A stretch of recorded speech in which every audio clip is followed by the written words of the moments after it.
Tay, ano pong ginagawa niyo? Bakit niyo dinidilaan yung binti ko? Ah, Huwag kang maingay. Kapag sumigaw ka, bubutasan ko yung tagiliran mo. Pero Tay, mali po yung ginagawa niyo. Hindi ito mali. Tinutulungan ko lang naman kayo. Kung alam mo lamang, Desa, mas kailangan niyo ako ngayon. Kaya kung ako sa'yo, huwag ka na lamang umangal. Magugustuhan mo rin naman ang gagawin ko. Sobra na po itong ginagawa niyo. Mali po ito, Tay.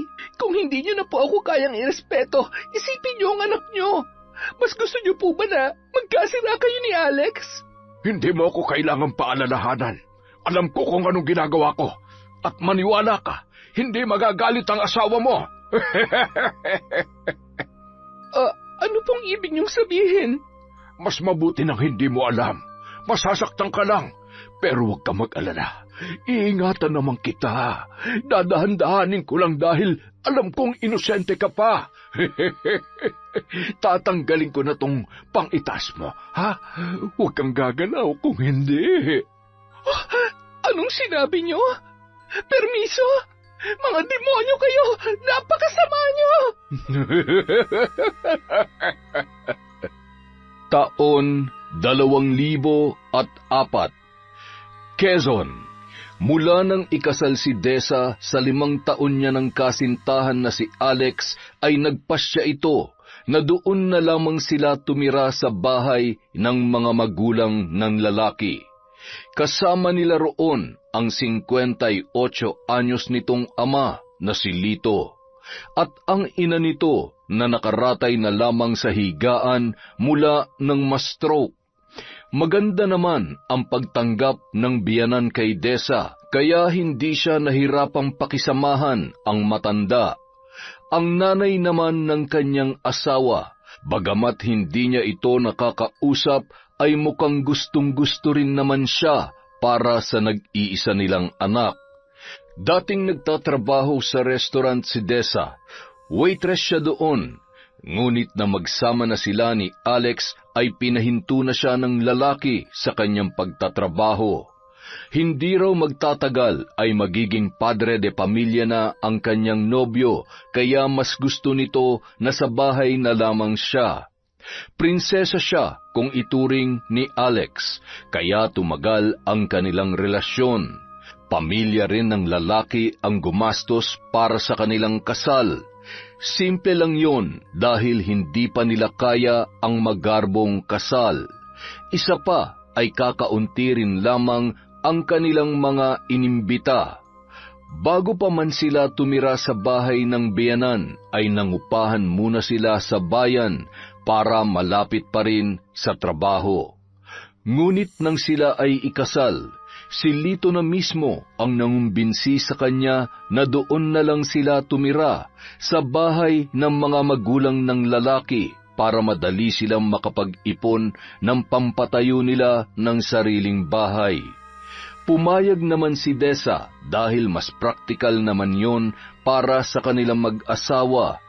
Isa pa, gusto rin niyang mapalapit sa mga magulang nito dahil matagal na rin siyang hindi nakakaranas ng presensya ng mga magulang.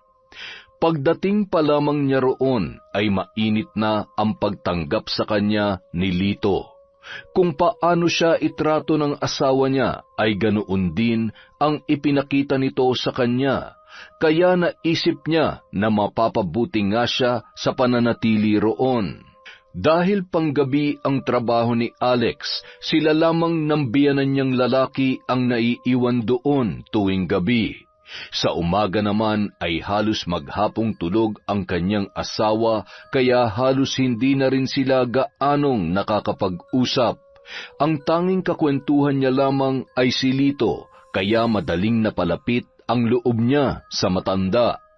Mang Lito, ako na pong bahalang maghanda ng pagkain. Kayo na po ang nagluto nakakahiya naman po kung uupo na lamang ako rito. Ano ka ba, Desa? Tatay na rin ang itawag mo sa akin. Para ka namang ibang tao kung Manlito pa rin ang itatawag mo sa akin. Asawa ka na ni Alex, kaya parang anak na rin kita. Kung papayag ka nga, ay anak na rin ang itatawag ko sa iyo. Sige po, Tay. kung yan po ang gusto ninyo. Yan, ganyan nga. O siya, maupo ka na para makakain na tayo. Salamat po sa pagluluto nyo ng hapunan, Tay. Sa susunod, ako naman po ang magluluto para makatikim naman po kayo ng lutong Kapampangan. Ay, Jesus, ayos lang naman kahit hindi ka magluto. Pero gusto ko rin matikman ang luto ng iba. Sa tagal na kasi naming magkasama rito ng misis ko ay ako lagi ang nasa kusina. Yun din po bang dahilan kaya siya na-inlove sa inyo ng sobra? Ano pa nga ba? O eto, tigman mo to para malaman mo na nagsasabi ako ng totoo. Masarap nga po, Tay.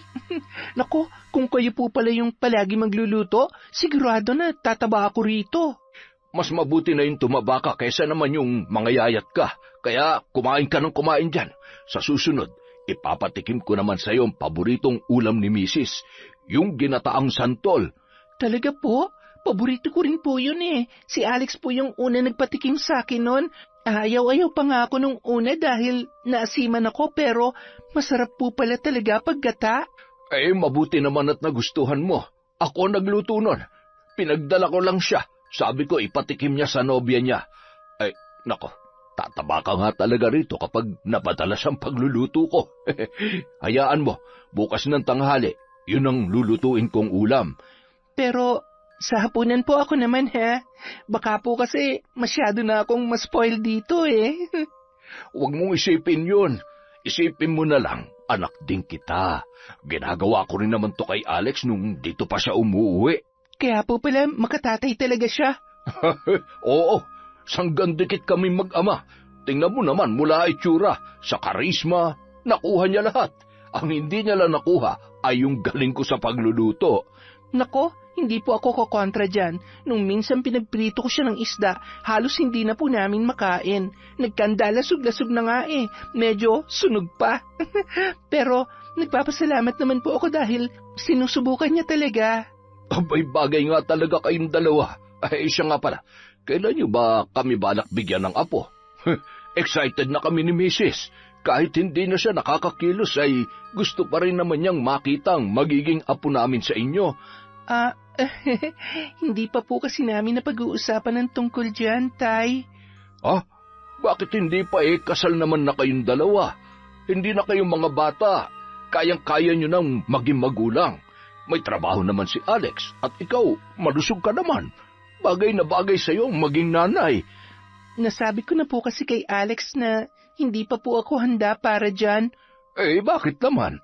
Teka, huwag mong sabihin wala pa nangyayari sa inyo ng anak ko.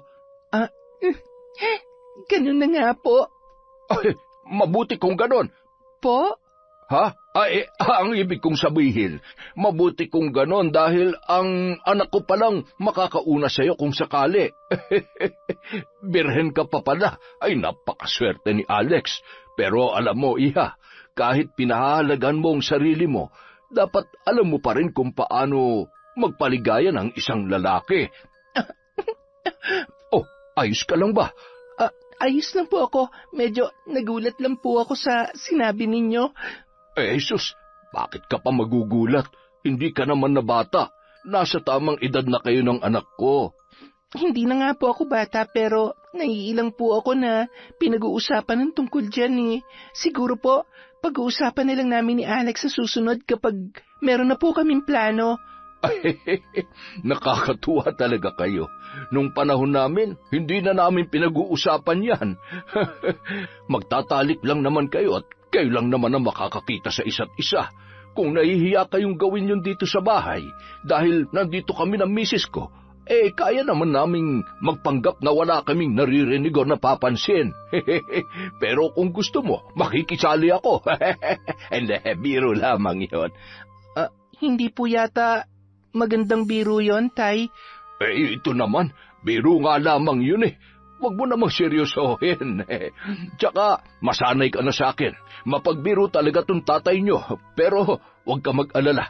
Ligtas ka rito. Ako mismo ang puprotekta sa'yo. Bakit po? May mga masasamang loob po ba rito sa inyo? Kahit saan lugar naman, hindi nawawala ang ganoon.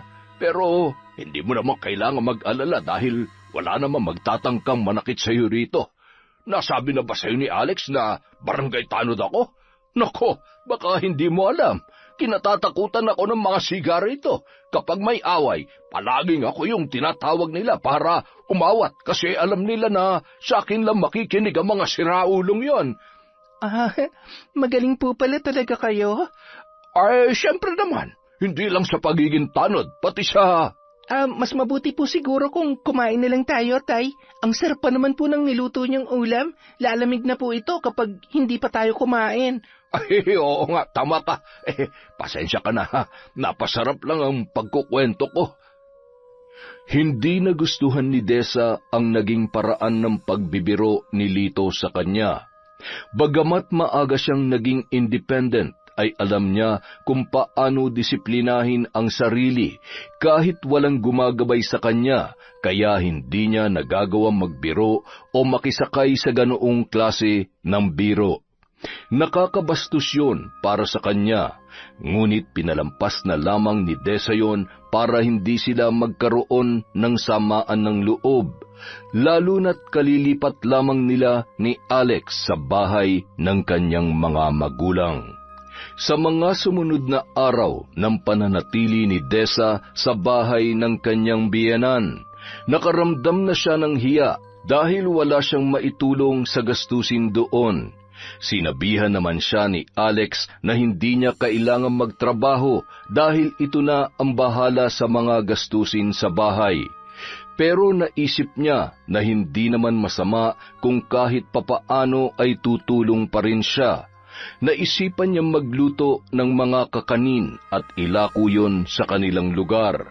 Pinayagan naman siya ni Alex at binigyan din siya ng pampuhunan para magkaroon ng libangan. Naisip kasi ng lalaki na baka naiinip din siya sa bahay, kaya pumayag na yon na gawin ang kanyang gusto. Gabi pa lamang naghahanda na ng mga lulutuin si Desa at madalas na tumutulong sa kanya si Lito kahit na tinatanggihan niya ito. Hanggang sa hinayaan na lamang niya ang matanda sa pag-aakala na nais lamang nitong makatulong sa kanya. Ngunit isang araw, nangyari ang kanyang kinatatakutan. Matapos ang pagtitinda ay nagpresenta siyang magluto ng ulam para sa kanilang pananghalian. Habang nagluluto si Desa ay bigla na lang lumapit si Lito sa kanyang likuran at pasimpleng yumakap sa kanyang baywang. Kumusta yung panglumpiang gulay mo? Patikim nga. Nako, Tay, makakalimutan yung pangalan nyo kapag natikman nyo yan. Talaga? Tay, pakitanggal naman po yung kamay niyo sa bewang ko. Ay, Jesus, para naman akong ibang tao sa iyo anak na nga ang turing ko sa iyo, hindi ba? Wala namang mali siya to, kaya hayaan mo na.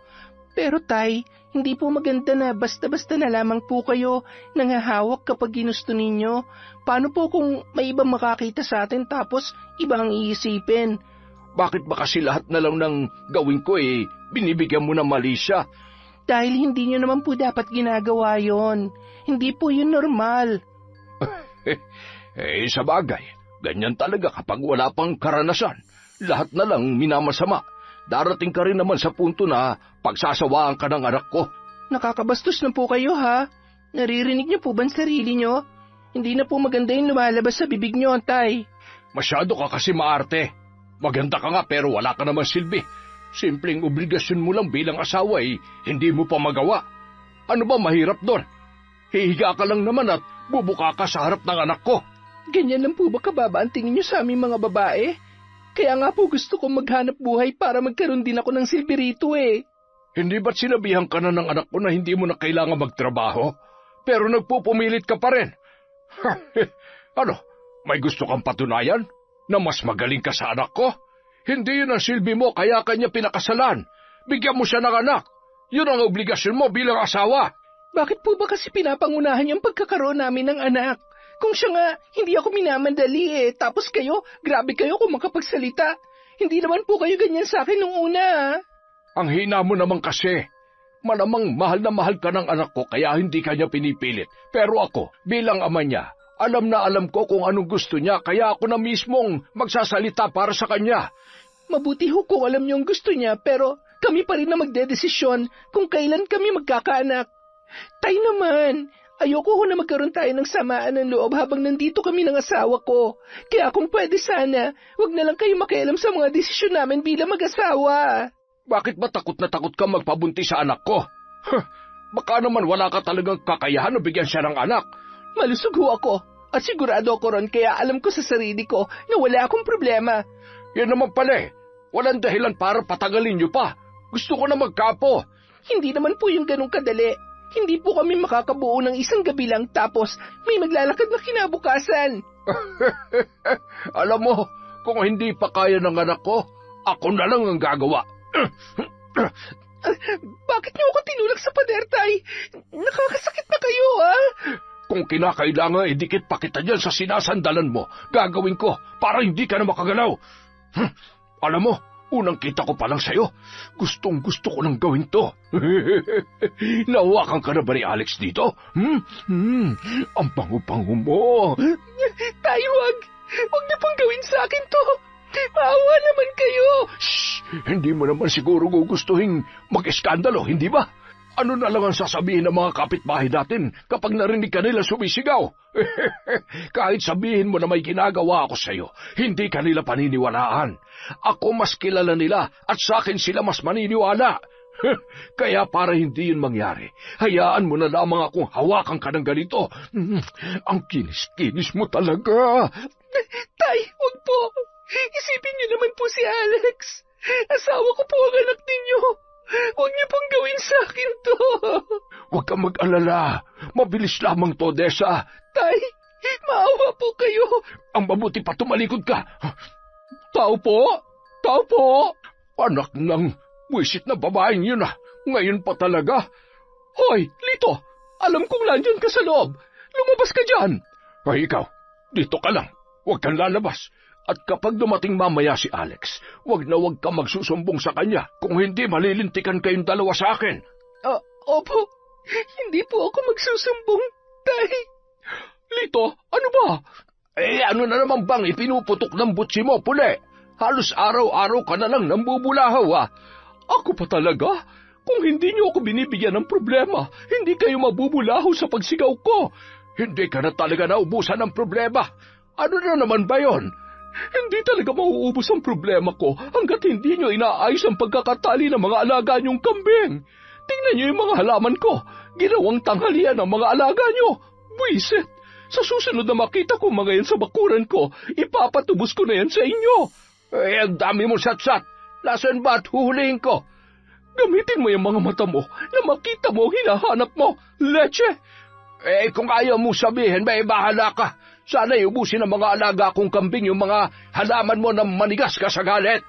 Ang kapal na mukha mo. Naturingan ka pa namang tanod pero ikaw pa yung nagbibigay ng problema rito. Aba, mahiya ka naman, Lito. Kung di mo kaya mahiya sa amin dahil palagi ka naming nakikita, kahit doon na lang sa bisita mo. Balita ko dyan na nakatira yung anak mo at yung asawa niya. Kaya pakitaan mo naman ng magandang asal. Hindi yung lantaran mong ipinapakita yung nakakahiya mong pag-uugali. Hoy, tumahimik ka nga! Kapag hindi ako nakapagtimpi, tatahiin ko yung bibig mong chismosa ka. Ay, sige, gawin mo! Buisit ka! Ikaw ang buisit! Lihim na nagpasalamat si Desa sa pagdating ng kapitbahay na si Aling Pule, dahil hindi natuloy ang masamang balak ni Lito sa kanya. Gayunpaman, diring-diri siya sa ginawa nitong pangmamolestya sa kanya. Bagamat naiwasan ang mas malala pang pangyayari, hindi naman siya nakaligtas sa matinding pagnanasa ng kanyang biyanan. Ilang beses siyang naligo sa pagbabaka sakaling mawawala ang pandidiring nararamdaman niya nung naglalakbay ang mga kamay ng matanda sa maseselang bahagi ng kanyang katawan. Ngunit sadyang hindi ganoon kadali na mawala yun sa isipan ni Desa. Dahil sa takot na hiwalayan ni Alex na masyadong malapit sa ama, ay inilihim na lamang ni Desa ang nangyari. Kahit anong paliwanag pa ang kanyang gawin, siguradong hindi siya papaboran ng kanyang asawa. Sinubukan niyang iwasan na lamang si Lito sa pag-aakalang yun ang magiging solusyon sa kanyang problema. Inaagahan na lamang niya ang pagluluto at umaalis na rin kaagad ng bahay. Sinasadya niyang tagalan ang paglalako ng paninda para hindi makasama ang matandang biyanan. Magandang umaga po, Aling Pule. Baka gusto niyo pong bumili ng puto. 30 piso lamang po. Ay, talaga? Ang mura naman ng paninda mo. Sulit na yung 10 piso ko rito. Ang lalaki ng puto. Hindi ka ba nalulugi rito, Ineng? Hindi naman po. Naku, ang galing mo naman. Ay, teka, pabili ako. Halagang 20 pesos. Sige po, salamat po ha. Kayo po kasi yung unang customer ko. Mukhang suswertehin po ako ngayon dahil sa inyo. Ay, naku, sana nga, Iha. May mga nag-aalok din sa akin dito tuwing umaga. Kapag ako ang unang customer nila, nauubos agad ang paninda nila. Wow, kung ganon, kayo po pala dapat ang lagi kong unang alukin. Yun po ay kung ayos lang po sa inyo. Abay, syempre, ayos na ayos lamang sa akin. Ay, siya nga pala, dyan na ba talaga kayo titira kinalito? Opo. Bakit parang hindi ka masaya? Hindi naman po sa ganon. Hindi lang po ako sanay na may ibang kasama sa bahay. Dati po kasi, ako lang talaga mag-isa tapos nung naging kami na po ni Alex, saka lang po kami nagsama. Magka-live-in na pala kayo bago pa nagpakasal. Kumusta naman ang relasyon mo sa mga biyanan mo? Maayos ka naman ba nilang tinatrato? Maayos naman po, Aling Pule. Sus, parang hindi ako kumbinsido sa sagot mo May problema ka sa kanila, no? Huhulaan ko. Dahil ba kay Lito? Paano niyo po nasabi yan? Ay, nako, Ineng. Hindi naman sa tinatakot kita pero hindi kasi talaga maganda ang kutob ko sa lalaking yon. Tuwing may bagong salta rito, lalo na kapag dalaga at tulad mo na may itsura. Sus, grabe kung makatingin niyang si Lito. Kulang na lamang ay hubaran niya sa mga titig niya. Kung nakakabuntis nga lang ang mga mata ay marami na yang nabiktima. Isa pa, suki yan dun sa biraho sa bayan. Marami na siyang binastos doon. Kung alam mo lamang, marami nang nagrereklamo sa kanya. Ay, ewan ko ba naman dyan kay Alex at naisipan pang dyan kapatirahin sa bahay nila. Maayos naman ang trabaho niya. Kayang-kaya niyo namang mangupahan muna. Bakit natahimik ka dyan? Wala po. May naisip lamang po ako. Pasensya ka na sa mga nasabi ko. Alam kong nakikialam na ako pero hindi ko naman intensyon na sirain ang relasyon mo kay Lito. Ngayong pamilya na kayo. Pero isipin mo na lang na babala ito para sa mga posibleng mangyari. Mas mabuti na ang nag-iingat, Iha. Salamat po sa malasakit ninyo, Aling Pule. Huwag po kayong mag-alala. Iingatan ko po ang sarili ko. Tsaka umuwi pa rin naman po si Alex kaya may nakakasama rin po ako. Pero Ineng, hindi natin masasabi kung ano maiisipan niyang si Lito kapag wala ang anak niya. Hindi ba't panggabi ang asawa mo? Kapag matutulog ka na, ilak mo ng mabuti ang pinto ng kwarto ninyo. Yun na nga po ang problema Kurtina lang po kasi ang pangsara namin sa kwarto. Nako, ay malaking problema yan. Ay, maging alerto ka na lamang siguro. At kung sakaling kailangan mo ng tulong, huwag kang mahihiyang lumapit sa akin. Kapag may nangyari, sumigaw ka lang. Mababaw lang ang tulog ko kaya magigising ako kaagad. Aling Pule, may tanong lang po ako. Bakit niyo po nasasabi yan? May nangyari na po ba noon? May ginawa na po ba ang tatay ni Alex? Ay, alam mo, ayoko na sanang ungkatin ang nakaraan. Pero dahil naitanong mo na rin lang, hindi na rin siguro masama kung ikukwento ko sa'yo. Hindi ba ako makakaabala sa'yo kung sakali, Ineng? Mukhang marami ka pang ilalako Ayos lamang po. Mahaba pa naman po ang oras, tsaka ayoko pa pong umuwi. Bakit? Nandun naman si Alex tuwing umaga, hindi ba? Opo, pero madalas po siyang tulog Minsan nga po, umaalis pa kasi meron siyang lakad. Siya, maupo ka muna rito para makapagkwentuhan naman tayo sandali. Sige po, interesado rin po kasi akong malaman kung bakit ganun na lang kasama yung tingin nyo kay Tatay Lito. Alam mo kasi, bago pa magtrabaho sa bayan si Alex, nagtrabaho muna siya sa palayan at naging tanod rin dito. May anak akong dalaga na napakagala. Eric ang pangalan niya. Gabing-gabi na siya kung umuwi palagi. Ayun, natsyempohan ni Alex habang nagro-ronda. Lasing na lasing yung anak ko. Doon sila nagkakilala. Niligawan niya si Erica at kahit hindi ko siya gusto, tinanggap ko siya nang sagutin siya ni Erica. Nagsama sila kahit hindi pa kasal pero nagpumilit nun si Alex na dyan na sila sa bahay ng mga magulang niya tumira. Nasan na po siya ngayon? Patay na siya, Desa. Nagpakamatay siya. At kahit hindi siya nagsabi sa akin, alam ko na may ginagawa sa kanya si Lito, kaya siya humantong sa ganoong desisyon. Mabait ang anak ko at mapagpasensya. Mahal na mahal niya rin si Alex, kaya alam kong hindi niya kayang ipahamak ang lalaking yon. Iniisip niyo po ba na posibleng ginalaw ni Tatay Lito si Erica noon? Oo, at alam kong hindi malayong mangyayari din yun sa'yo, kaya mag-iingat ka sa kanya. Kahit ngayon palang kita nakausap, nararamdaman kong mabuti kang tao. Sana hindi maging dahilan yun para hayaan mong pagsamantalahan niya ang kahinaan mo. Lumaban ka sa kanya kung kinakailangan, iha. Naging laman ng isip ni Desa ang mga sinabing yon ni Aling Pule. Buong akala niya ay nag-iisa lang sa buhay ang matanda. Isa pa, masama ang pagpapakilala rito ni Lito dahil sa pagiging reklamador sa mga kapitbahay. Kaya nang sabihin nito ang tungkol sa anak na si Erica ay muli na naman siyang napaisip. Sa hindi malamang dahilan, nakaramdam siya ng takot para sa kanyang sarili. Dahil doon, sinubukan niyang kausapin si Alex na mangupahan na lamang muna, ngunit hindi umubra sa asawa ang kanyang ideya. Sa kabila ng kanyang mga nalaman, pinigilan pa rin niya ang sariling magkwento kay Aling Pule tungkol sa pambabastos na ginawa sa kanya ni Lito at ang lihim na pagnanasa ng kanyang biyanan. Pinili niyang hindi yun ikwento dahil batid niyang magiging malaking kasiraan yun sa pamilya ng kanyang asawa. Akala ni Desa, makakaligtas na siya sa masamang balak ni Lito dahil sa pag-iwas niya sa matanda.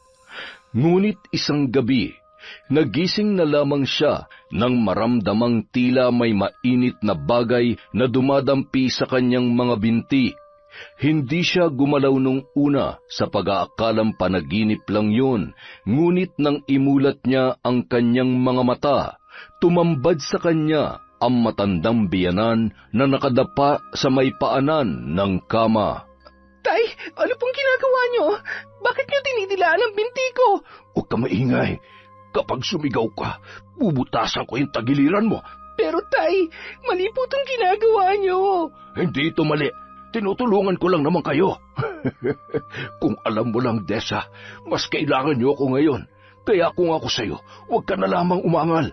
Magugustuhan mo rin naman ang gagawin ko. Sobra na po itong ginagawa niyo. Maling-mali po ito, tay. Kung hindi niyo na po ako kayang irespeto, isipin niyo naman po yung anak ninyo. Mas gusto niyo po ba na magkasira kayo ni Alex? Hindi mo ako kailangang palalahanan. Alam ko kung anong ginagawa ko. At maniwala ka, hindi magagalit ang asawa mo. Ano pong ibig niyong sabihin? Mas mabuti nang hindi mo alam. Masasaktan ka lang. Pero huwag kang mag-alala. Iingatan naman kita. Dadahan-dahanin ko lang dahil alam kong inosente ka pa. Tatanggalin ko na tong pang-itaas mo, ha? Huwag kang gagalaw kung hindi. Napakawalang hiya niyo. Hayop! Aray ko! Ikaw ang walang hiya! Ang sakit nun, ha! Umalis kayo sa panang ko kung hindi sisigaw ako. Tingnan natin kung makakasigaw ka pa. Napakasama mo. Akala ko pa naman mabuti ka nga dahil masyadong mataas ang tingin sa inyo ni Alex. Pero sagad pala sa buto ang kademonyohan ninyo. Oo, demonyo na kung demonyo, pero hindi ko ito gagawin kung walang permiso ng anak ko. Anong sinasabi niyo? Anong permiso? Kita mo na, gulat na gulat ka. Mukhang hindi mo pa nga lubos na kilala ang lalaking pinakasalan mo, Dessa. Mga demonyo kayo! Napakasama niyo! Hindi ba nasabi sa'yo ni Alex? Gustong-gusto niya magkaanak pero wala siyang kakayahan para gawin yon. Baog ang anak ko at hindi ikaw ang unang babae na nalagay sa posisyon mo ngayon. Hindi rin ba kinuwento sa'yo ni Alex yung kinakasama niya noon? Ako ang bumuntis sa kanya para magkaroon kami ng apo. Ang kaso nga lang, tanga siya dahil hindi niya kinaya. Siya na mismo ang tumapo sa buhay niya. Napakasama niyo! Hayop! Tumigil ka na! Gusto mo bang tapusin na kita ngayon, ha? Nakakarami ka ng buwisit ka! Kung may natitira pa kayong awa para sa akin, hindi niyo itutuloy ang balak niyo. Awa? Huh, ano ako, baliw? Nakahain na ang pagkain, tatalikuran ko pa. Hindi ako isa't kalahating baliw gaya ng akala mo. Kaya kahit ano pang pagmamakaawa at panlalaban ang gawin mo, wala ka na magagawa pa. Kailangan ko magparami ng lahi at hindi ko na yun magagawa sa inutil kong asawa. Pero ikaw, kayang-kaya mo pang dali na magiging anak ko. Dapa! Ayoko! Ayaw mo? Sige, mas gusto mo palang pinahihirapan ka, ha? Tikman mo ngayon ang hugupit ng sinturong ko. Tingnan ko lamang kung hindi pa kita mapasunod sa gusto ko. Tama na po, Tay. Tigilan niyo na po ito, parang awa niyo na. Bakit naman ako makikinig sa'yo, ha? Nagsisimula pa lamang ako. Magbabayad kayo sa ginagawa niyo sa akin. Sisiguraduhin ko yon. Napakasama ninyo. Nagtagumpay si Lito sa kanyang plano nung gabing yun. Paulit-ulit na inangkin ng matanda ang katawan na nanghihinang si Dessa. Naubos na ang kanyang lakas sa panlalaban. Tuwing sinusubukan niyang pigilan ang kanyang biyanan, ay tinutumbasan din nito ng pananakit ang kanyang ginagawa. Nagtamo siya ng mga galos at pasa dahil sa pamumuwersa sa kanya ni Lito. Sampal, suntok, tadyak ang ginagawa nito sa kanya tuwing siya ay pumapalag. Kaya naman nang magising siya kinabukasan ay dama niya ang matinding panghihina. Dahil sa nangyari ay hinintay niya ang pagdating ng kanyang asawang si Alex para isumbong ang ginawa sa kanya ng ama nito. Alex, buti na kauwi ka na. Bakit? May nangyari ba? Teka, ano yan? Bakit may mga pasaka? Talaga bang hindi mo alam? Ano bang pinagsasasabi mo? Huwag ka na magmaang-maangan. Alam ko na alam mo kung ano ang sinasabi ko. Diretsuhin mo na lang ako, Dessa. Pinapainit mo lang ang ulo ko eh. Kaya aga-aga. Pagod pa ako sa trabaho. Bakit hinayaan mo lang ang tatay mo na gawin yun sa akin, ha? Hindi na natin kailangan pang pagtalunan yan. Siguro naman marami na siya nasabi sa'yo. Bakit? Kailangan ko pa bang ulitin lahat ng yon para maniwala ka? Kung ano man ang mga narinig mo mula sa kanya, yun na yon. Huwag mo nang ipaulit pa sa akin. Gusto ko na magpahinga. Ang kapal ng mukha mo! Ganun lang yon? Alex, kinahasa ako ng tatay mo. Wala ka man lang bang gagawin? Anong gusto mong gawin ko? Isuplong ko siya sa mga pulis? Huwag kang baliw, Dessa. Ama ko pa rin siya kahit ano pang gawin niya. Pinamoy niya ako. Hindi mo ba naiintindihan kung anong nararamdaman ko ngayon? Asawa mo ako. Ipagtanggol mo naman ako sa kanya. Ipamukha mo sa kanya na mali ang ginagawa niya. Ano ba? Iligo mo na lang yan. Mawala rin yung pandidiring nararamdaman mo. Hayop ka, Alex. Totoo nga ang sinabi ng tatay mo na may permiso ang ginawa niya. Paano mo naatim na ipagamit ako sa kanya, ha? Ganon ba kababantingin mo sa akin? Ano, Alex? Sumagot ka. Yun ba ang dahilan kaya mo ako kinumbinsi na dito na lamang tumira? Eh kung sabihin kong oo, anong gagawin mo, ha? Makikipaghiwalay ka? Oo, at aalis ako rito. Kakasuhan ko kayo ng tatay mo. Magkasabot kayo mag-ama. Pagbabayaran niyo ang ginawa niyo sa akin. Sa tingin mo may maniniwala sa'yo na ginahasa ka niya? Baliw. Kayang-kaya kong kontrahin ang sasabihin mo. At sabihing inakit mo si tatay kaya kanya pinatulan. Kaya kung ano man yung pinaplano mo, tigilan mo na dahil hindi yan uubra sa amin. Ganito rin bang ginawa mo nun sa kinakasama mo? Oh, bakit naman siya nasali sa usapan? Hindi mo siya kilala kaya tumahimik ka na lang. Sino yung anak ni Aling Lupe na nagpakamatay? Paano mo nalaman ang tungkol doon? Hindi na mahalaga kung paano ko nalaman. Ang mahalaga ngayon, mapanagot ko kayo mag-ama sa ginawa niyo sa akin. Kung inaakala niyong magpapakamatay rin ako dahil doon, pas nagkakamali kayo. Hindi ako mananahimik na lang at... Wala kang gagawin. Hindi ka magdidemand at lalong hindi ka makikipaghiwalay sa akin. Mula ngayon, hindi ka na pwedeng lumabas ng bahay. Dito ka lang. Ikukulong mo ako? Hayop ka talaga. Hayop na kung hayop, pero gusto ko na magkaanak kaya ako pumayag sa gusto ni tatay. Ano? Nahihibang ka na ba? Kahit mabuntis ako, alam mo sa sarili mo na hindi mo anak yon. Baog ka! Tumahimik ka! Sa ginawa mo, mas lalo mo lang pinatunayan sa akin na isa kang inutil. Anong sinabi mo? Sa susunod na marinig ko pa yan mula sa'yo, sisiguruhin kong hihiwalay tong anit mo sa ulo mo. Bitiwan mo nga yung buhok ko. Ano pa? Huwag mo akong matakot-takot dahil, hindi ako natatakot sa inyo mag-ama. Ganon. Hindi ka pala natatakot, ha? Sige, halika. Bitiwan mo ako. Alam mo, kaya ka nasasaktan dahil masyadong matigas yung ulo mo. Ayoko sanang gawin sa ito pero nagmamatigas ka pa rin. Kaya pasensyahan na lang tayo. Sa susunod, huwag ka na lang lumaban nang hindi ka nasasaktan. Pagod na nga ako sa trabaho. Sakit ka pa ng ulo. Tumingin ka sa akin. Nakikita mo ba tong lubid na hawak ko? Igagapos kita rito sa kwarto para hindi ka na magkaroon ng pagkakataong makalabas dito. Si tatay nang bahala magpakain sa'yo at kung ano man ang gusto niya, wag na wag mong tatanggihan kung gusto mo pang mabuhay ng matagal. Matapos igapos, pinabayaan na lamang ni Alex ang kanyang kaawa-awang asawa. Nadagdagan pa ang mga pasa ni Desa dahil sa panlalaban niya tuwing lumalapit sa kanya si Lito. Naulit pa ang panggagahasa ng matandang biyanan at ginagawa pa yon sa kanya habang nakagapos sa kama. Ngunit ang pinakamasakit sa lahat na nangyari ay ang natuklasan niya na hindi pala mapagkakatiwalaan ang taong kanyang pinakasalan. Sa halip na siya ay protektahan nito, siya pa mismo ang naglapit sa kanya sa matinding kapahamakan.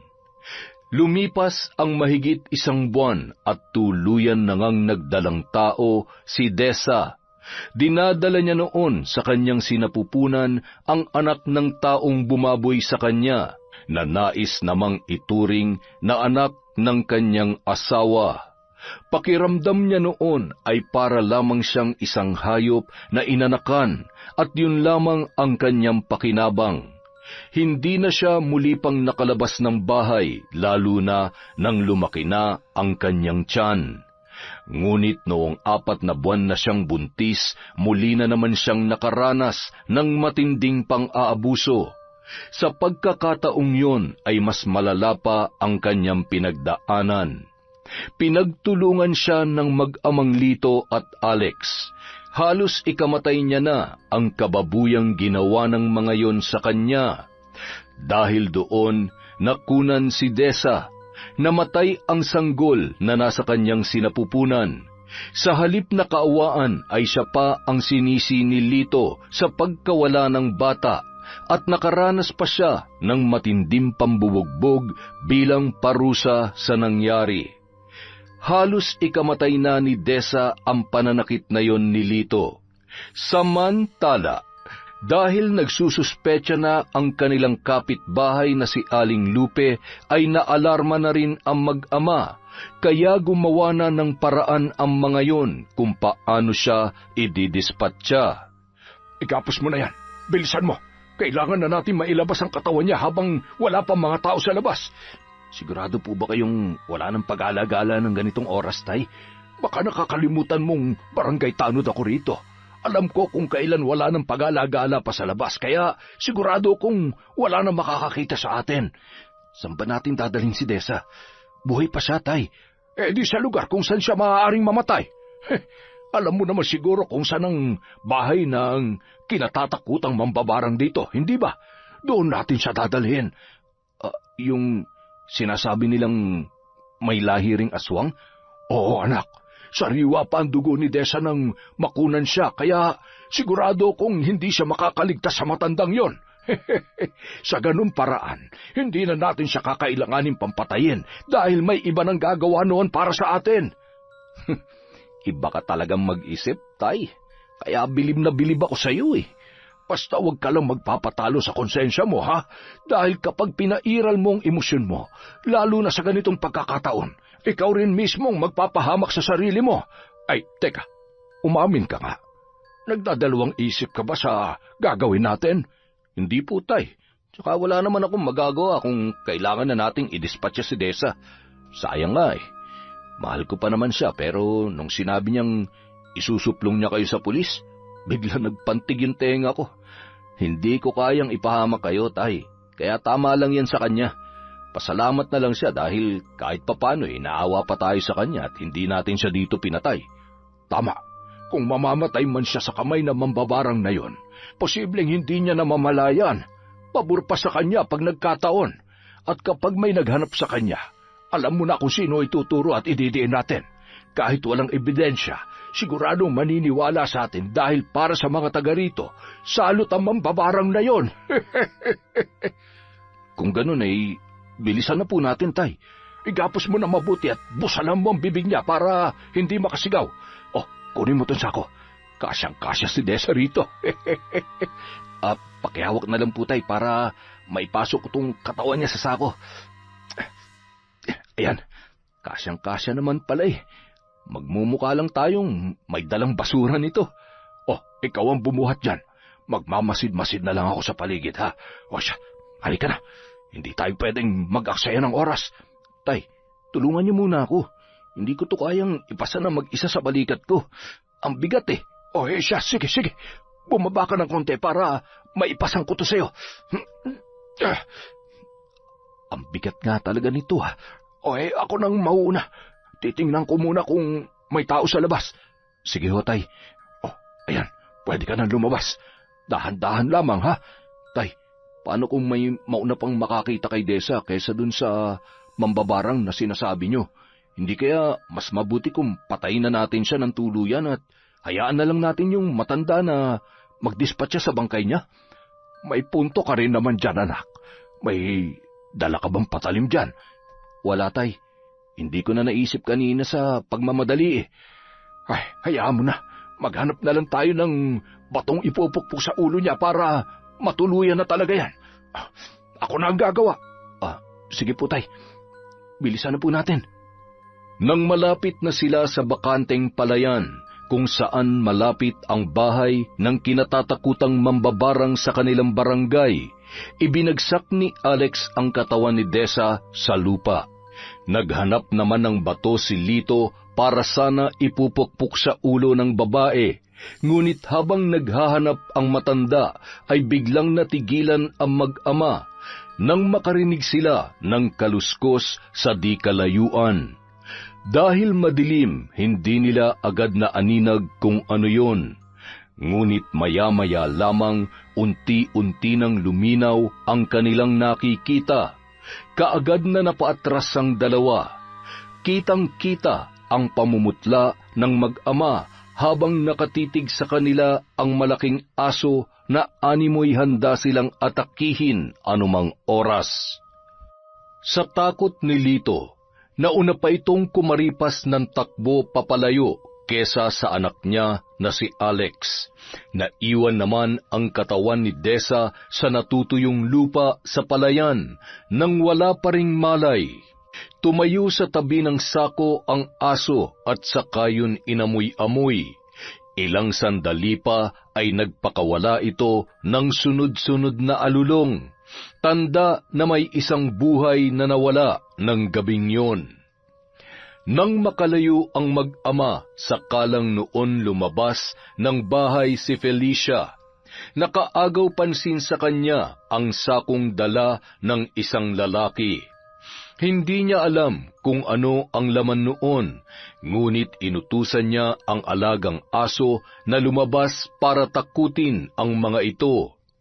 Nang masigurong wala ng tao sa paligid, naglakad ang matanda papalapit sa iniwang sako sa bakanteng palayan. May naririnig siyang tibok at mahinang paghinga ng isang babae, kahit ilang hakbang pa ang layo noon sa kanya. At nang tuluyan ng mabuksan ang sako, napuno ng pagkabahala ang kanyang muka nang makita ang babaeng duguan sa loob nito. Napagtanto ni Felicia na naging biktima ng pang-aabuso ang babaeng kanyang nasagip. Halos buong katawan nito ay puno ng galos at pasa. Ngunit ang pinaka-nakaagaw ng kanyang atensyon ay ang dugo sa pagitan ng mga hita. Mukhang nakunan ang babae. Hindi niya mapigilang makaramdam ng awa dahil hindi yun nalalayo sa pinagdaanan niya noong bago pa man siya maging isang mambabarang.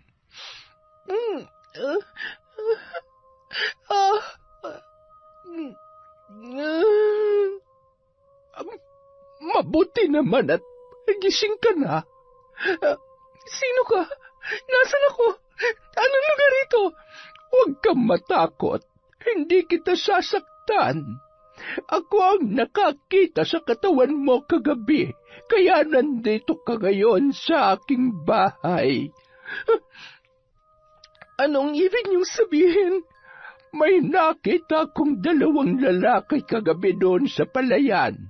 Buhat-buhat ka habang nakalagay sa isang sako.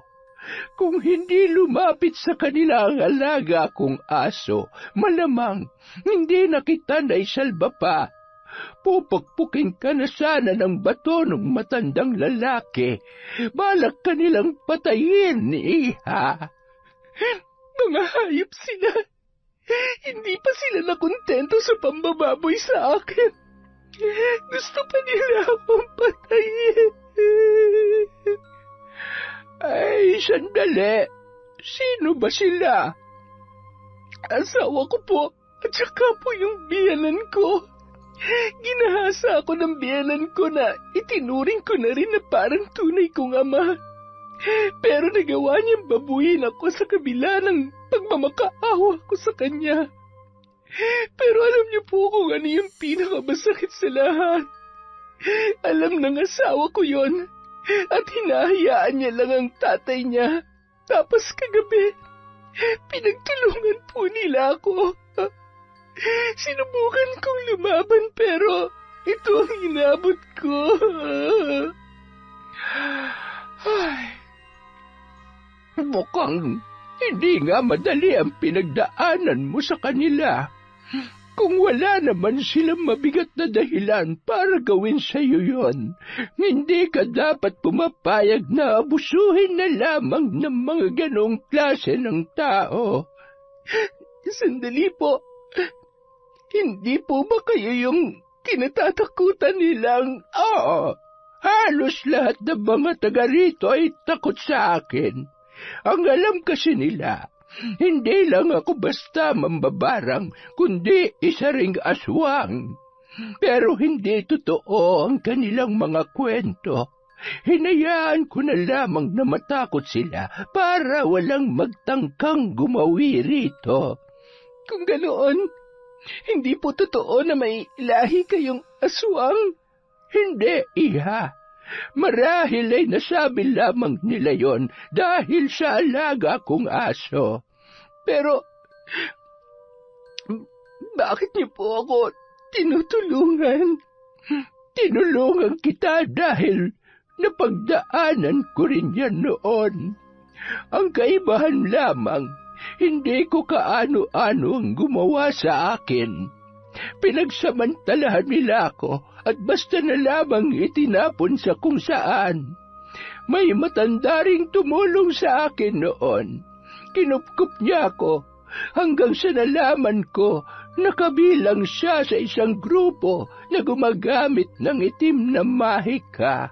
Kaya nilang mangkulam at mambarang. Kayang-kaya nilang pumatay gamit ang itim na kapangyarihan. Tinuruan nila ako hanggang sa maging kabilang na rin ako sa kanilang grupo.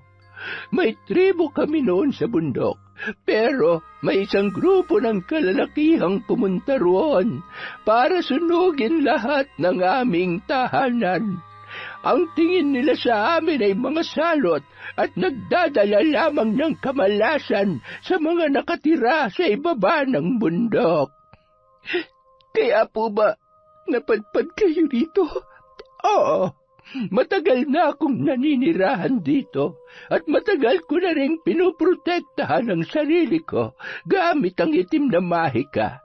Ngayon, tatanungin kita, gusto mo bang makaganti sa lumapastangan sa pagkatao mo? Opo, gusto kong magbayad sila mag-ama sa mga ginawa nila sa akin. Tulungan niyo po ako, Manang. Parang awa niyo na po. Hindi mo kailangang magmakaawa. Batid ko kung gaano katindi ang puot at galit dyan sa loob mo ngayon. Kaya makakaasa ka na tutulungan kitang pagbayarin sila. Sa paanong paraan mo ba gustong makita ang kanilang paghihirap? Gusto ko silang gumapang sa hirap hanggang sa sila na mismong tatapos sa sarili nilang buhay.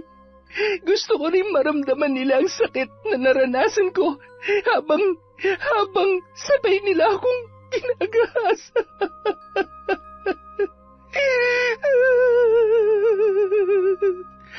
Mangyayari ang gusto mo, Iha.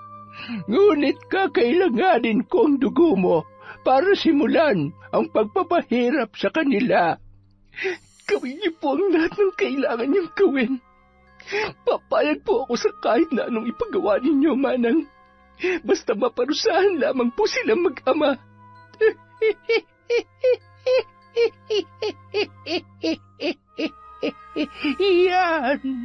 Yan ang tapang na hinihintay ko mula sa'yo.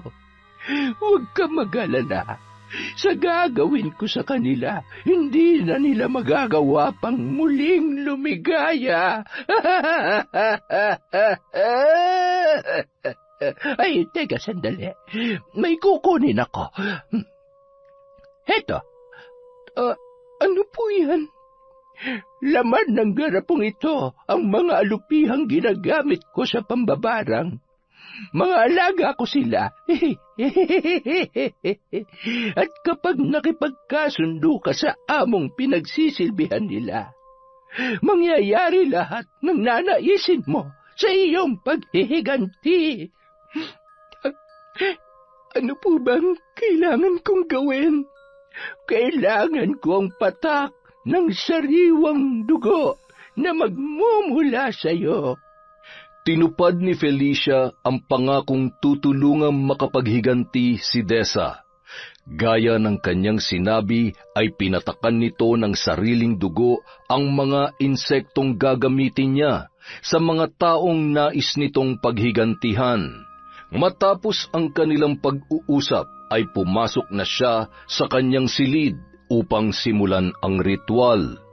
Hindi niya sinunog ang hinubad na damit ni Dessa dahil magagamit niya ang dugo mula sa inosenteng buhay na nawala sa babae dahil sa isang makamundo na pagnanasa. Kinagabihan, naghahanda na sa pagpasok sa trabaho si Alex nang makaramdam siya ng pagkirot ng ulo at bahagyang pagkahilo. Hindi siya nakapasok sa trabaho nang mas lumala pa yon sa mga sumunod na oras. At nang matutulog na siya sa kanyang silid, bigla na lamang siyang nakarinig ng mahinang iyak ng sanggol. Hinanap niya kung saan yon nanggagaling, ngunit wala naman siyang nakita. Nagpaulit-ulit ang iyak ng bata hanggang sa unti-unti itong maging isang nakakakilabot na tawa. Napaupo sa kama si Alex at naninigas ang katawan. Nagpalinga-linga yun sa paligid. Nang hindi pa rin mawala ang mga naririnig niyang ingay, ay pinilit na lamang niya ang sariling makatulog. Ngunit kahit anong pilit niya ay hindi yun mangyari. Maya-maya lang, tumambad sa kanyang paningin ang isang anino ng matandang babaeng nakatalikod sa kama. Kalong nito ang umiiyak na sanggol. Sino ka? Paano ka nakapasok dito? Oh, Alex, sinong kausap mo? Ayan tayo. Kanina pa nakatayo dyan yung babae. Kinakausap ko pero hindi naman sumasagot. Ano? Wala namang babae rito, anak. Tayo lang nga nandito sa kwarto mo. Kaya nga ako pumunta rito para kumustahin ang pakiramdam mo, pero sa nakikita ko ay mukhang hindi ka pa maayos. Kung ano-ano na nakikita mo. Seryoso ko, tay. Ayan siya oh. At may kalong pa siyang bata.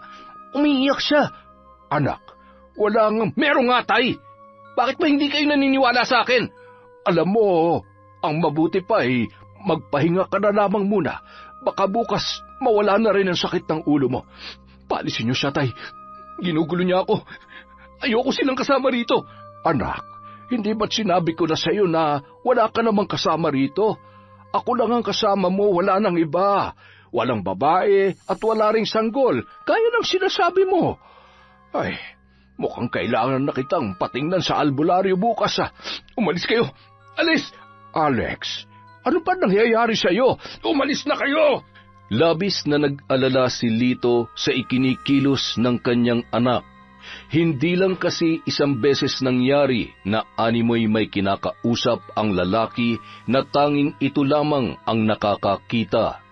Tuluyan na itong hindi nakapasok sa trabaho dahil sa bawat araw ay mas lumalala ang kanyang kondisyon. Dahil sa pagkabahala, naghanap na ng albularyo si Lito na maaaring tumingin kay Alex. Ano ba nangyayari sa anak ko, Mang Tembong? Ilang araw na siyang ganyan. Hindi makausap ng matino. Kung ano-ano nakikita niya na siya lang naman ang nakakakita. Tapos nitong mga nakaraang gabi ay madalas siyang nagigising ng hating gabi.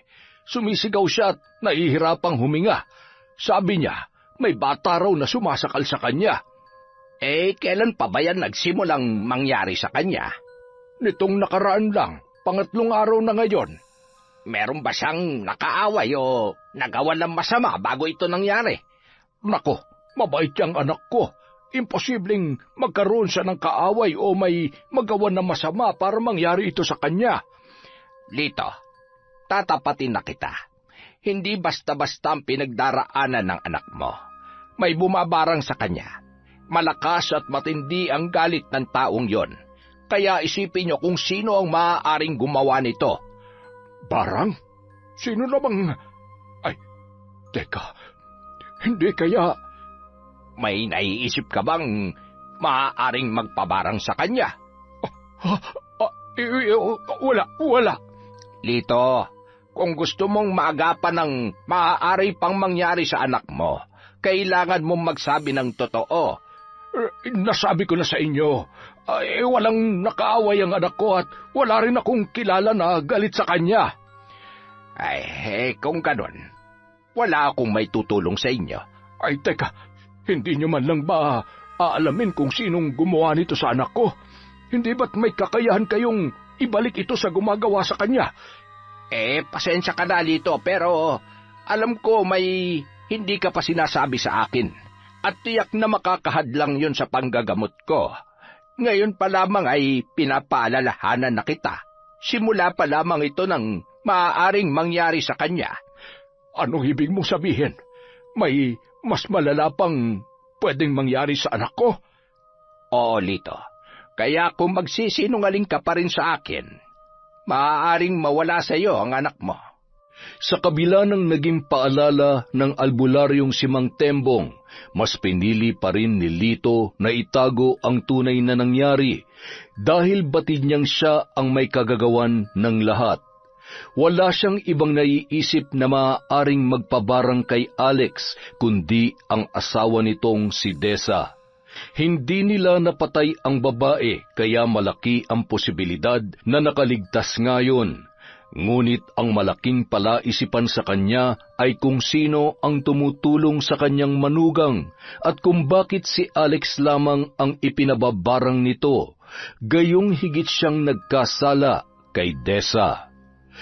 Dahil tumanggi si Mang Tembong na gamutin si Alex ay walang nagbago sa kalagayan ng lalaki. Ngunit kinabukasan, nagulat na lamang si Lito nang may mapansing pagbabago sa kanyang katawan. Bahagyang umumbok ang kanyang tiyan at namaga ang kanyang pagkalalaki. Halos maluha si Lito nang subukan niyang umihi dahil wala namang lumalabas. Tuwing naglalakad din siya ay nararamdaman niya ang matinding kirot sa pagitan ng kanyang mga hita. Habang may dinaramdam, dumating pa ang isang trahedya sa pamilya ni Lito. Pumanaw na ang kanyang asawa. Binawian ito ng buhay habang natutulog. Ang hinala nila, bangungot ang kanyang ikinamatay. Dahil hindi makakilos, humingi siya ng tulong sa mga kaanak ng asawa para mag-asikaso sa burol nito hanggang sa pagpapalibing. Takang-taka naman ang mga ito nang makita ang kalagayan nilang mag-ama. Pare-pareho ng sinasabi ang kanilang mga bisita. May bumabarang daw sa kanila at sa pagkakataong yun ay sigurado na siyang si Dessa nga ang may kagagawan ng lahat. Unti-unti mo na silang sinisingil sa mga kasalanan nila sa iyo. Ano na nararamdaman mo ngayon? Masaya po ako na pinagbabayaran na nila ang mga nagawa nila. Hindi ka na ba talaga magpapakita sa kanila? Nabalitaan ko na namatay na ang biyanan mong babae. Nasabi mo sa akin na hindi siya kasali sa mga nanakit sa iyo. Gusto ko po sanang pumunta at magpaalam sa kanya kahit sa huling sandali. Pero iniisip ko rin po na baka saktan na naman ako ng biyanan ko. Hindi ka na niya magagawang saktan, Dessa. Sa mga sandaling ito ay unti-unti na ring dumarapo sa kanya ang sumpa. Mahina na si Lito at wala na sa sarili ang kanyang anak, kaya't kahit lumapit ka sa kanila, wala na silang magagawa para muli kang saktan. Isa pa, hindi kita hahayaang pumunta roon nang walang proteksyon. Proteksyon? Oo, proteksyon sa pamamagitan ng isang ritual. Habang nasa ilalim pa sila ng aking sumpa, magiging mahina sila sa harapan mo dahil mas malakas ang galit mo kesa sa kanila. Mas malalim at hindi basta-bastang madadaig ng galit nila sa iyo. Sa mga oras na ito, sigurado kung alam na nilang ikaw ang nagpabarang sa kanila, kaya asahan mong hindi magiging maganda ang inyong pagkikita. Mamayang hapon, isasagawa ko ang panibagong ritual para sa pagpapahirap ko sa mag-ama. Aling Felicia, kung hindi po sana kalabisan, maaari niyo rin po ba akong turuan kung paano niyo ginagawa ang pambabarang? Hindi basta-bastang naituturo ang paggamit ng itim na mahika. At hindi dahil hiniling mo ito ay magiging madali na lamang ang lahat para sa iyo. Ang katumbas ng kapangyarihang yon ay ang iyong kaluluwa. Handa po akong pagdaanan ng lahat, Aling Felicia. Kung kinakailangang isang lako ang kaluluwa ko, gagawin ko po. Mabuti kung ganon, ngunit kailangan mong maghintay. Oras na magdesisyon ka, wala na yung bawian. Hindi ka na makakawala. Handa ka ba? Buo na po ang loob ko, Aling Felicia. Matapos isagawa ang ritual, ay sa kanya lamang pinayagan si Dessa na pumunta sa burol ng biyanan niyang babae na tanging nagpakita ng tunay na malasakit at pagtanggap sa kanya. Dahil hindi siya maaaring makilala ng mga kamag-anak ng asawa niya, ay nagtungo siya roon nang may saklob na itim na tela.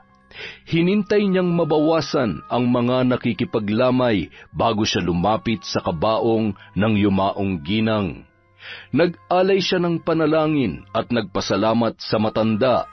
Bagamat wala itong nagawa upang siya ay protektahan sa mag-ama, batid niyang hindi nito gusto ang lahat ng nangyari.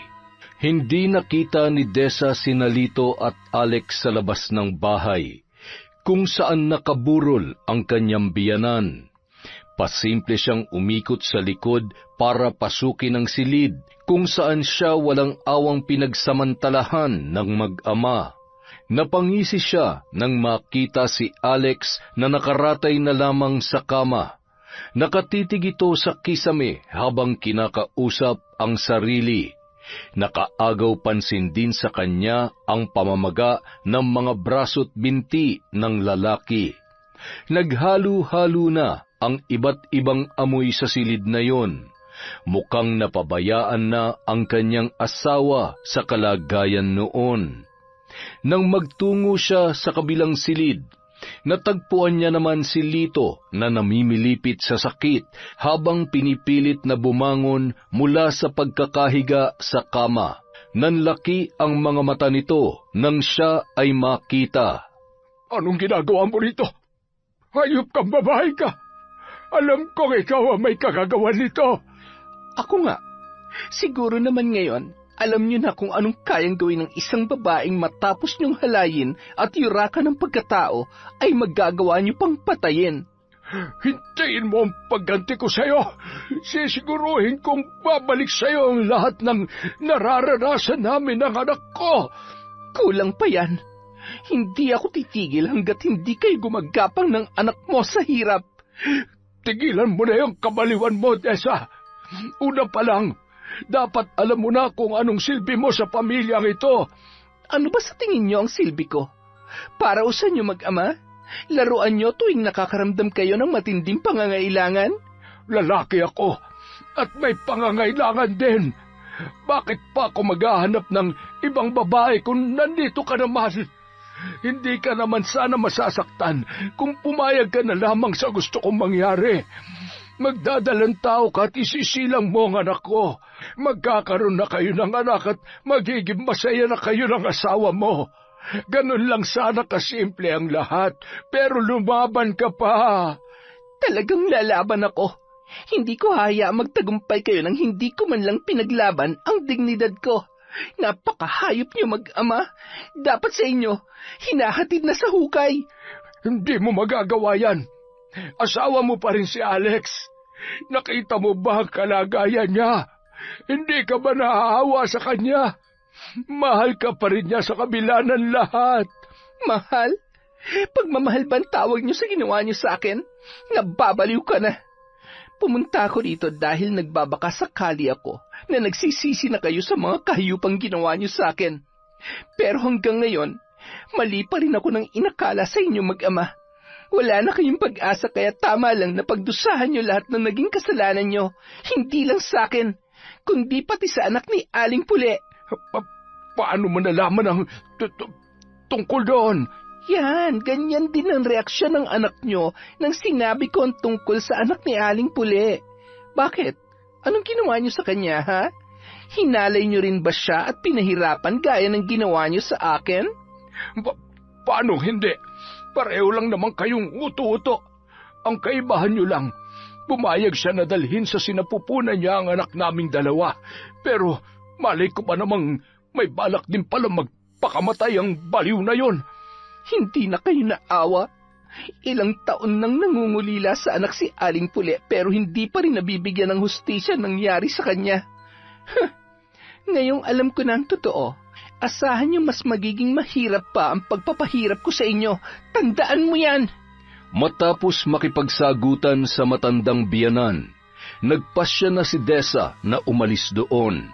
Masaya na siya na nakita mismo ng dalawa niyang mga mata kung paano naghihirap ang mag-ama. Habang pinagmamasdan ang dalawa, Lalong-lalo na si Lito, wala siyang naramdaman ni katiting na awa at pagsisisi sa naging desisyon niya. Nang paalis na roon si Desa, hindi niya inaasahan na makakasalubong niya si Aling Pule. Nagulat ang ginang sa muli nilang pagkikita at bakas sa mukha nito ang matinding pag-aalala. Desa, ikaw ba yan? Kumusta ka na? Ang tagal na kitang hindi nakikita. Ayos ka lang ba? Ang mabuti pa, sumama ka muna sa bahay ko. Magkwentuhan tayo sandali. Pasensya na po, Aling Pule, pero kailangan ko rin pong umalis ka agad. Ay, teka, bakit? Hindi ba't nakaburol pa ngayon ang biyanan mong babae? Nandyan naman po ang mga kamag-anak nila. Sina Lito at Alex, parang hindi ko sila nakikitang lumalabas ng bahay Ano bang nangyari sa dalawang yon? Malalaman nyo rin ho kapag pumunta kayo sa kanila. Naku, hindi naman ako pumupunta dyan. Kanina nga lang ako pumunta kasi nakiramay ako sandali. Mabait kasing asawa ni Lito at magkasundo talaga kami noon bago pa man siya ma-stroke. Pero kung isa sa mag-amang yon ang nakaburol dyan, hindi ako pupunta. Ay, siya nga pala, may gusto sana akong itanong sa'yo. Nitong mga nakaraang buwan kasi, bago ka pa hindi magpakita parang narinig ko na sumisigaw ka. May nangyari ba? Ay, Diyos ko, sinasabi ko na nga ba? Tama po kayo, Aling Pule. Pareho kami ng pinagdaanan ng anak ninyo. Tulad ko, hinalay din siya ni Lito at hinayaan lang yun ni Alex. Hindi nga ako nagkamali ng hinala. Mga hayop sila. Binaligtad pa nila yung anak ko para hindi sila managot sa ginawa nila. Huwag na po kayo mag-alala. Mabibigyan na po ng hustisya ang pagkamatay ng anak ninyo. Anong ibig mong sabihin? Unti-unti na po nilang pinagbabayaran ng mga ginawa nila sa akin at saka sa inyong anak. Kaya ba hindi na nakakalabas ng bahay ang mag-amang yun? Opo, Aling Pule. Malalaman niyo rin kung ano nangyari sa kanila sa mga susunod na araw. Pasensya na po kayo kung hanggang dyan lang po ang pwede kong sabihin sa inyo. Kailangan ko na pong umalis. Mag-iingat po kayo rito. Mag-iingat ka rin, Ineng. Maraming salamat.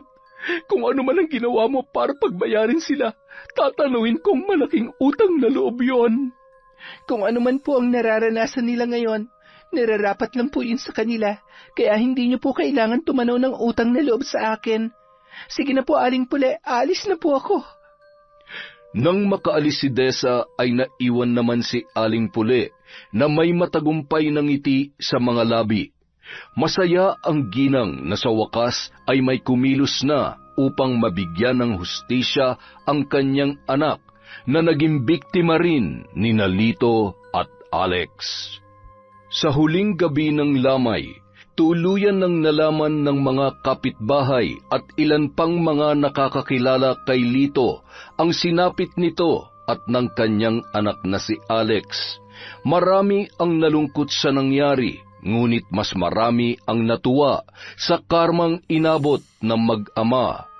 Matapos ilibing ang asawa ni Lito ay natagpuan itong nangangayayat na at kinakailangan ng gumapang sa sahig dahil hindi na siya makatayo.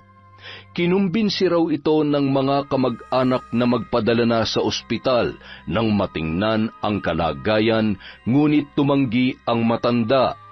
Marahil ay nahihiya sa kalagayan, lalo na't hindi na lamang basta na mamaga ang maselang parte ng kanyang katawan. Nang huling nakita si Lito ay may mga alupihan ng lumalabas sa kanyang tainga at bibig. Hinala ng mga kapitbahay, alupihan ang ginamit ng bumabarang sa matanda. Ngunit nagulat din ang mga nakakakilala sa mag-ama nang kumalat ang kwento na may mga uod na ring lumalabas sa ari ng dalawa. Tatay, anak, parang hindi ko na kaya. Ito na yata ang ikababatay ko. Hirap na ako. Wala pa rin ba kayong nakukuhang manggagamot? Hirap Nahirap na rin ako sa kalagayan ko, Tay. Hindi ko na maigalaw ang mga paa ko at yung... hindi na ako makahihi, Tay. Namamaho na ako rito. Bakit walang gustong tumulong sa atin?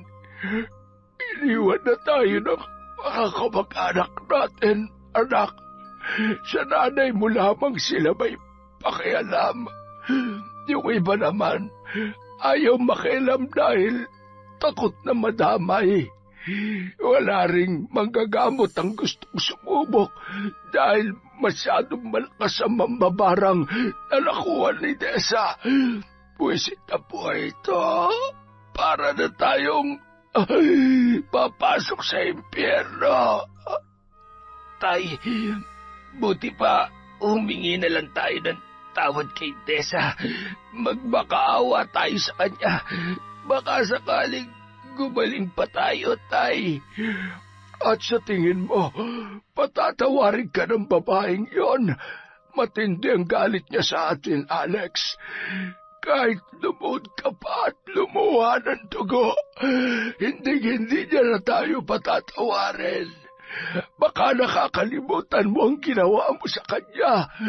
Halos patay mo na siya nung gabing inahanay natin siya, kaya ganun na lamang ang galit niya sa atin.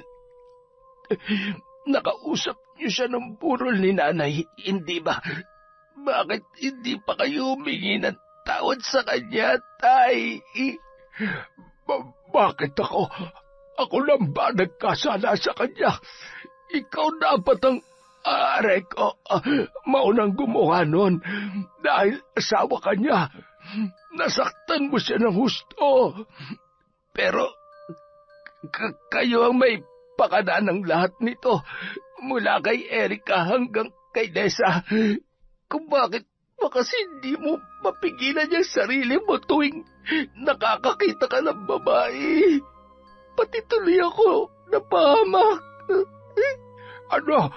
Talagang kayo mo pa ako sisisihin? Baka nakakalimutan mong pumayag ka at ginusto mo rin lahat na nangyari.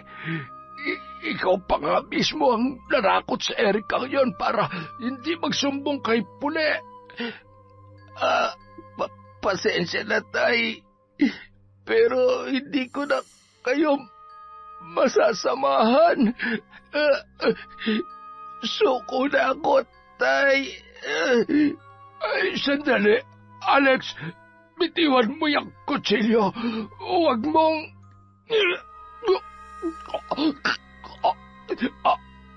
Alex, anong ginawa mo? Hindi mo kailangan tapusin ang buhay mo. Huwag mo namang gawin sa akin ito. Anak ka.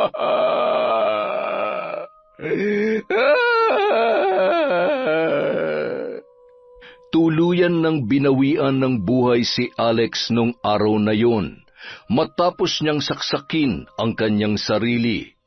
Dahil sa paghihinagpis at hirap na nararanasan ni Lito, hindi na rin ito nagdalawang isip pang sundan ang anak. Tinadtad ni Lito ng saksak ang kanyang sarili, ngunit hanggang sa huling hininga ng matanda ay hindi pa rin ito nagagawang humingi ng tawad sa kanyang nagawa kina Desa at Erika. Aling Felicia, maraming salamat po sa lahat ng naitulong niyo sa akin.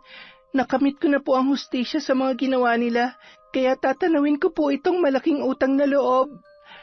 Kaligayahan ko na tulungan ka, Iha. Sana'y hindi dalhin ng iyong konsensya ang nangyari. Unang kita ko pa lamang sa'yo, alam ko nang mabuti ang puso mo, kaya sigurado ko na nalulungkot ka rin na kailangang buhay pa nila ang maging katumbas ng hustisyang hinahangad mo. Totoo naman po na nalulungkot din ako, pero naiintindihan ko po na kailangan mangyari yun sa kanila, hindi lang para sa amin ni Erika, kundi para sa mga taong posible pa nilang maging biktima. Pinarusahan lamang natin sila, pero sila pa rin ang tumapos sa sarili nilang buhay. Ay, mukhang yun na po talaga ang kapalaran nila, kaya wala na po tayong magagawa. Sa ngayon, ang magagawa mo na lamang ay ang ipagpatuloy ang buhay mo. Marami pang magagandang pangyayari ang darating sa iyo, kaya pasensya ka na kung ipagkakait ko sa iyo ang kaalaman tungkol sa itim na mahika. Magiging mas masaya ang buhay mo kung mamumuhay ka bilang isang ordinaryong tao. Pero huwag mong kakalimutan na kapag kinailangan mo muli ang tulong ko, palaging bukas ang bahay ko para sa iyo. Maraming salamat po, Aling Felicia. Hindi ko po alam kung bakit salot ang tingin sa inyo ng ibang tao. Kung alam lang po sana nila kung gaano kabuti ang puso ninyo. Sigurado akong pagsisisihan nilang lahat ang mga iniisip nila sa inyo. Huwag mo nang intindihin yon. Sabi ko naman sa iyo, hindi ba? Mas tahimik ang buhay ko kung kinatatakutan ako ng mga taga rito. Kaya hindi mo ko kailangang alalahanin. Ay, siya nga pala. Ano nang plano mo ngayon? Saan ka napupunta? Maghahanap po sana ako ng bagong trabaho sa bayan. Kapag may trabaho na po ako, dadalaw-dalawin ko po kayo dito. Para naman po, umingay rin tong bahay niyo kahit minsan. Ikaw ang bahala. Kahit kailan, tanggap ka dito sa bahay ko. Labis ang pasasalamat ni Dessa kay Aling Felicia sa ginawa nitong pagtulong sa kanya, kahit na hindi naman sila magkadugo o magkakilala. Napatunayan ng babae na hindi nakabase sa pagkakakilala ng iba ang tunay na katauhan ng isang tao, at malalaman lamang ito kung kikilalanin mismo ang taong yun. Kaya sa kabila ng masamang tingin ng mga taga-barangay kay Aling Felicia, nanindigan si Dessa na mabuting tao ang matanda. Itinuloy niya ang paghahanap ng trabaho. Sinubukan niyang bumalik sa pinapasukan niya noon at hindi naman siya nabigo nang muli siyang tanggapin ng dating amo. Gaya ng dati, nangupahan na lamang muna si Dessa sa bayan at makalipas lamang ang ilang buwan, nakakilala siya ng lalaki na muling nagpatibok ng kanyang puso. Malayong malayo ito sa ugali ng yumao niyang asawang si Alex, dahil bukod sa napakabait ng lalaki ay makadiyos ang pamilya nito, at higit sa lahat, tunay na pamilya ang turing nila sa kanya. Yon! Ang ganda naman nun, na naman. Medyo nakakapagod po ang araw na ito. Pasensya na po kayo. Wala po muna tayong shout-out. Huwag kayo magtatampo. Maraming salamat po sa walang sawang pagsubaybay at pagsuporta sa Kwentong Enteng.